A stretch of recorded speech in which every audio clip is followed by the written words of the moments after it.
Hello everybody, today we're gonna look at one of the best games of Nodirbek up to Sidorov in his win of Tata Steel. So, he opens the game with the English opening and Matthias Bluebaum goes with the Queen's Gambit declined, one of the most solid defenses in chess. Nodirbek trades and develops the bishop, very normal stuff. You don't want to take the bishop because of course the bishop is better than the knight. And he just develops, and he develops the knight to this square and not to this square, and he does it because in the future you might want to play f3 and e4 striking in the center. The center gets solidified and the queen develops, eyeing the square over here and just developing the queen, and because you want to connect the rooks and maybe in some positions even castle queen sides. But first he plays h3 because he doesn't want to allow any of this business, and also maybe if the bishop gets chased it always has this getaway square. The knight gets rerouted trying to attack the bishop drops back already because otherwise he had to next move, but then he says alright, if I don't get to chase your bishop then I'll go to the center, and now he does castle short side.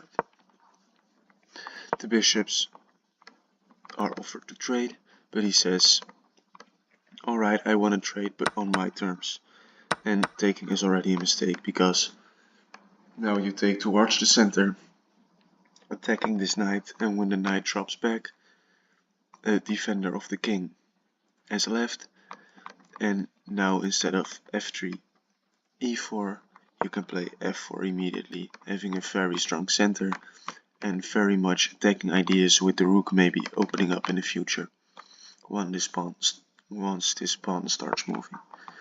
So the knight attacks the bishop gives a check, protected by the queen, king has to move, and now an attack on the knight.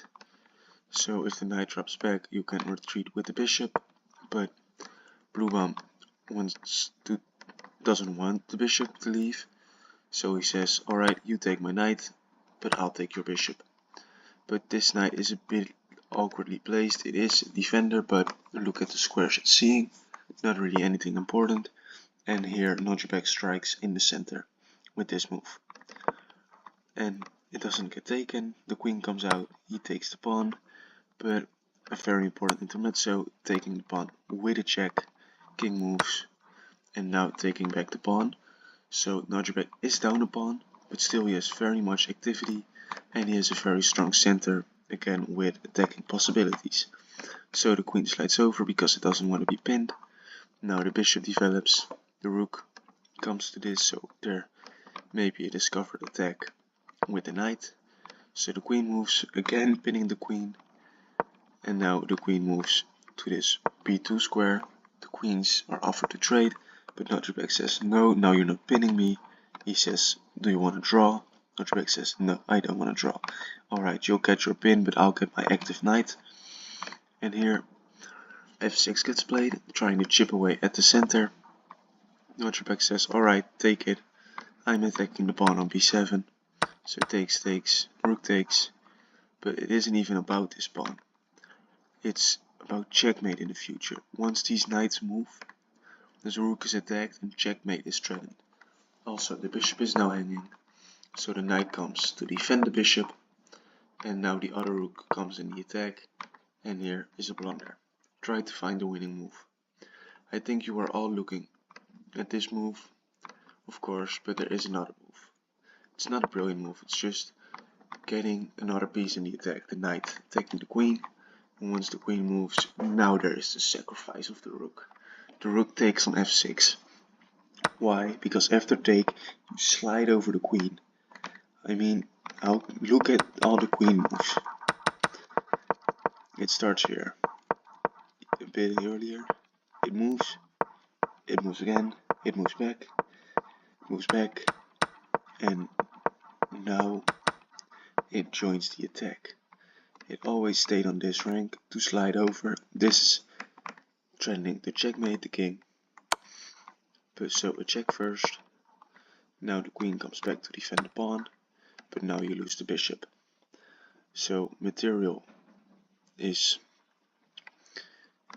he has 2 knights for the black rook, but he is down 2 pawns, so he is down 1 point of material, but it's not really, because these knights are so much stronger than this rook in the corner.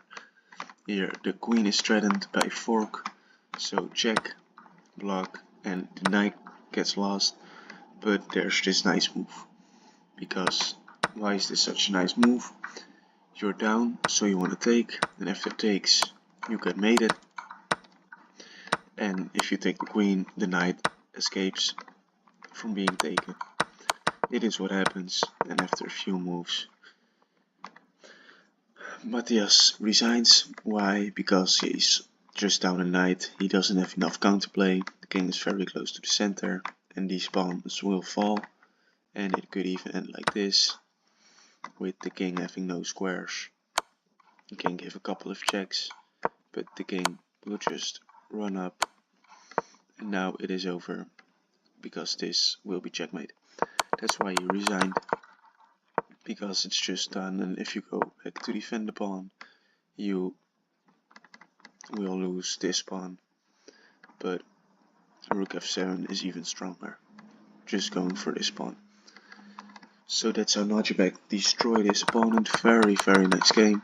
Nodirbek also won the tournament, so well done to him. Tata was always a difficult tournament to win. He played a very nice game, and I see you all in the next video.